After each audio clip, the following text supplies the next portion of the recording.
Hello，大家好，我係黃啟文醫師。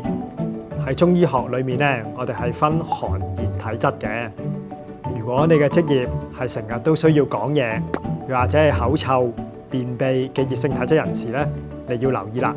有啲熱性嘅生果，你係盡量避免唔好食㗎喎，包括榴蓮啦、芒果、菠蘿、荔枝、龍眼。食得多呢一類嘅生果咧，係會喉嚨乾、聲沙，甚至乎喉嚨痛同埋便秘。